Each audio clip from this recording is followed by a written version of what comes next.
أفلم يسيروا في الأرض فتكون لهم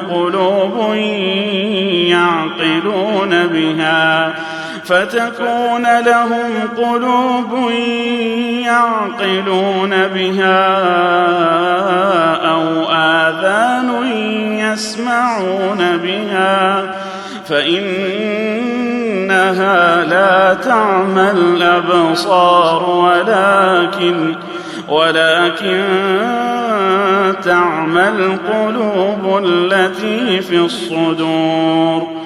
ويستعجلونك بالعذاب ولن يخلف الله وعده وإن يوما عند ربك كألف سنة مما تعدون.